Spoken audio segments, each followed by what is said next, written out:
आपके पास अंदर की खबर जरूर होगी सर जी। रऊफ साहब देखिए, इस मुल्क में ना मेरिट किसको कहते हैं? मेरिट कहते हैं जितना गलीज, गंदा, करप्ट, चोर, बेईमान, बड़ी फाइल वाला होगा उतने बड़े मनसब पे, जमहूरी मनसब पे बैठेगा। ये आप देख भी रहे हैं। फिर बाप दादा की जागीर है, फिर उनकी औलाद, फिर उनकी औलाद, फिर उनकी औलाद। जमहूरी निजाम में आप लोग बहुत चैंपियन थे सर, माजरत के साथ। आप लोग को जमहूरियत चाहिए थी मुल्क के अंदर, हमेशा आपको जमहूरी निजाम चाहिए था। ले जी मजे ले। आपके मीडिया की आजादी के अंदर किसने आजादी दी थी आपको? वर्दी वाले शख्स मुशर्रफ साहब ने, अल्लाह उनको जन्नत नसीब करे, ठीक है। बाद में वो पॉलिटिशियन बनने लगे, वो मारे गए। देखिए, जिसका जो किरदार है ना, वो उसी किरदार में अच्छा लगता है। अगर फौजी बन जाएगा सियासतदान, फारिग हो जाएगा। सियासतदान फौजी बनेगा, वो फारिग हो जाएगा। प्रॉब्लम सारी ये है कि सर ये जो सारी चीजें आज हो रही हैं मुल्क के अंदर, इसकी जिम्मेदारी, आप अगर कहते हैं स्टेटस को तोड़ा था इमरान खान साहब ने, तो इस जमहूरी निजाम की सबसे बड़ी जमानती आज की नून लीग की गवर्नमेंट पीटीआई है, तहरीके इंसाफ है। देखिए, अगर मैं अकेला आदमी इश्यूज को उठा सकता हूं तो ऑपोजिशन का काम है चोरी पकड़ना, चीजों करना। मुझे बताएं किस जगह पे? हर जगह पे तो ये साथ मौजूद है उनके साथ। तो आप मुझे बताएं ना फिर किस निजाम की आप बात कर रहे हैं? सर जी, आप सबसे पहले अदालती निजाम की बात करें रऊफ साहब। अदालती निजाम जब तक मुल्क का ठीक नहीं होगा सर, आप 45 साल बाद कहते हैं कि भुट्टो को गलत फांसी हो गई। मुझे भुट्टो साहब वापस चाहिए, ला के दे मुझे ब्रेकिंग न्यूज नहीं चाहिए, मुझे टिकर नहीं चाहिए, मुझे लिफाफे के ऊपर लिखा हुआ नहीं चाहिए कि गलत फांसी हुई। फिर आपने इमरान खान साहब को सादिक और अमीन का सर्टिफिकेट दिया कोर्टों ने, फिर आपने उनको जेल कर दी। फिर आपने नवाज शरीफ साहब को पैसे ना लेने पर डिस्क्वालीफाई कर दिया, फिर आपने क्वालिफाई कर दिया। मैं इसको मानूं, मैं उसको मानूं, मैं किसको मानूं? जिस पीटीआई को आप कहते हैं कि वो फॉर्म 47 से आई है गवर्नमेंट नून लीग की, आप उसको सेलेक्टर कहते थे पीटीआई गवर्नमेंट को। अब फॉर्म 47 की गवर्नमेंट को कौन गारंटी कर रहा है, कौन इंडोर्स कर रहा है, कौन लीगलाइज कर रहा है? तहरीके इंसाफ मुज़ाकरात कर रही है, उनसे बात कर रही है, शीर और शक्कर हुई है। मैं किस चीज को मानूं? ये धोखा, फरेब, झूठ का मंजन है, बिक रहा है, मुल्क का निचोड़ा जा रहा है नींबू की तरह, ऊपर नीचे आगे पीछे से। तो उसको निचोड़ने दे। अगर एक आदमी रोनाल्डो का किरदार अगर तो लोग माइंड करते हैं कि भाई मैं फौज की तरफदारी कर रहा हूं, ना मैं फौज की चाय की प्याली का रवादार हूं, ना सरकार की, ना इमरान खान की।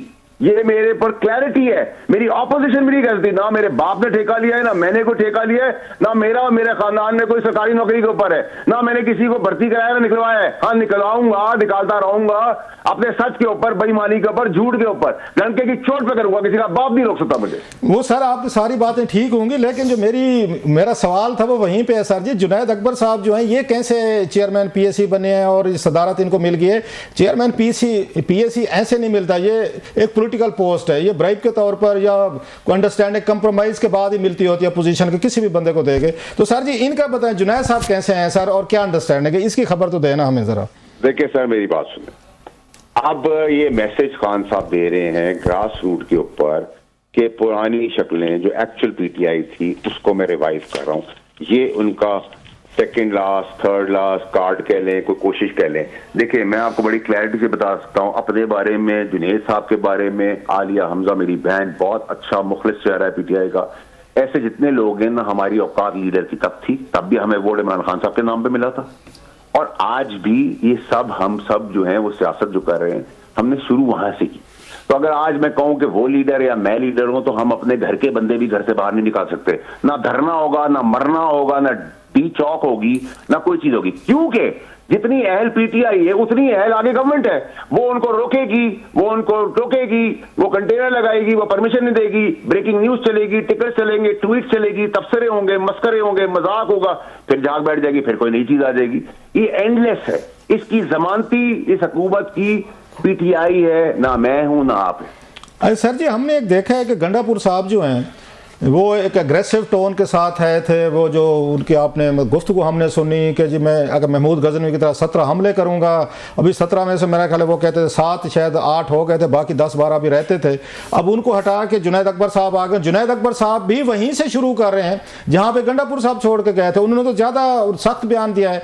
तो अगर इन्होंने यही काम करना है, जुनैद अकबर साहब ने भी धमकियाँ देनी है, थ्रेट देनी है, इस्लामाबाद में मार्च करना है, खान साहब को रिहा करवाना है और तहस नहस कर देना है, तो उनमें क्या खराबी थी सर? गंडापुर साहब तो काम बेहतर कर रहे थे, ज्यादा वो उनका स्टाइल, उनका दबंग फिल्मी स्टाइल था। जुनैद अकबर साहब के पास तो वो स्टाइल भी नहीं है जो गंडापुर साहब का था सर। रऊफ साहब सर, ना पहले कुछ हुआ था ना आज कुछ होगा।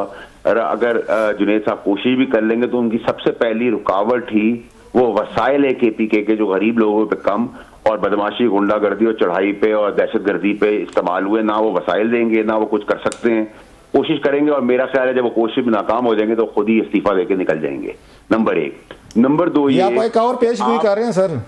नंबर 2 ये अभी तो सर वो अभी आए हैं ना सर, कुछ हफ्ते महीने देना नहीं देंगे, वो खुद ही चले जाएंगे। स्टेट आदमी है वो, ठीक है सर। उसके वसाइल को रोकने की सबसे बड़ी चीज गंडापुर साहब बैठे हुए इस गवर्नमेंट के हमायती और कॉम्प्रोमाइज्ड, ठीक है, नंबर 1। और गवर्नमेंट भी चाहती है कि गंडापुर साहब कंटिन्यू करें, ये एक नई मंतक है, ठीक है। अब आ जाए आप मेन चीज के ऊपर। मेन इशू क्या है? इशू ये है कि सर कुछ नहीं हो रहा, कोई ऐसी चीज नहीं हो रही।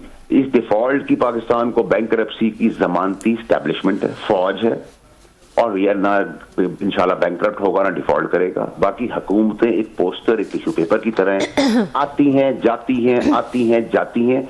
और क्योंकि आती जाती इसलिए है कि ये यूज खत्म टिश्यूज हैं।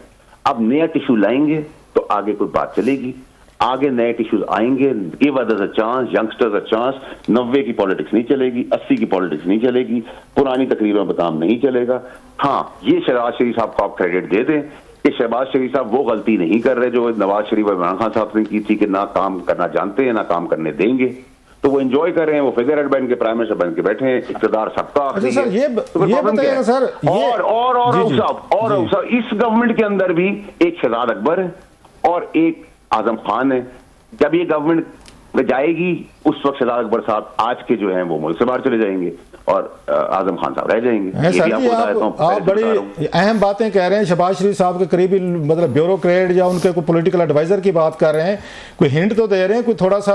आप तो किसी से कोई डरने झुकने बिकने वाले बंदे ही नहीं है, तो कोई साहब मैं आपकी किसी बातों में नहीं आने वाला। आप मेरे उस्ताद हैं, आप मुझे जितना एक्साइट कर ले मैं एक्साइटेड दूंगा। मैंने सीख लिया है कि फिर मैं उस्ताद तो रिवर्स कर लो। मैं तो सर जी फिर उस्ताद ना हुआ ना। अगर आप इस बात को समझ गए हैं कि मैं इंस्टिगेट कर रहा हूँ, फिर तो मैं उस्ताद ना हुआ। अगर मेरी चालाकी आपको समझ आ गई। अच्छा स्टूडेंट वो होता है जो अपने उस्ताद को बताए कि सर जो आपने मुझे सिखाया था मैं थोड़ा बहुत जान गया हूँ। फिर इसका मतलब है तो फिर हमें तो नालायक स्टूडेंट हमें सूट करेंगे जो हमें खबरें दें, स्टोरी दें। मुल्क को नालायकी सूट करती है, पूरे मुल्क को नाअहली सूट करती है। पूरे मुल्क के अंदर जमहूरी जनाजे के अंदर चोर, बेईमान, मक्कार, अयार सब सूट करते हैं। तो सर आपको भी नालायक स्टूडेंट चाहिए, आपको भी होना चाहिए। आप भी हमारी तरह सरफिरे आदमी है, कितनी तकलीफें उठाई, पहले भी उठाई, आगे का आपका पता नहीं, हमने ही पहले उठाई है, आगे का हमारा भी पता नहीं, उठानी पड़ेगी। तो सर एक और बताएं, आपकी मेहरबानी सर, ये बताइएगा कि अभी जो बड़ा एक रोला पड़ा हुआ है, यूसुफ रज़ा गिलानी साहब चेयरमैन सेनेट जो हैं, साबिक वज़ीर आज़म हैं, सेनेट के चेयरमैन हैं, अपना एक उनका क्लाउड है, पार्टी के साथ उनकी वो एफिलिएशन है। उन्होंने आपके कुलीग जो हैं एक मतलब प्रैक्टिस के तौर पर, एक ट्रेडिशन के तौर पर उन्होंने उनके प्रोडक्शन आर्डर्स जारी किए। हुकूमत या एस्टेब्लिशमेंट उन आर्डर्स पे इम्प्लीमेंटेशन उन्होंने नहीं होने दी और गिलानी साहब जो इस वक्त एक एज ए प्रोटेस्ट के तौर पर प्रिजाइड ओवर वो नहीं करे। आपको क्या लगता है गिलानी साहब की अगर बात मानी जाती है सेनेट चेयरमैन की, तो कौन सी इसमें क्या मत आती है? हमारे सेनेट के चेयरमैन है गिलानी साहब, बड़ा एहतराम है, बड़ी इज्जत है उनकी। प्रोटेस्ट का मुझे नहीं पता, अभी तो मुल्क से बाहर किसी दौरे पे हो गए।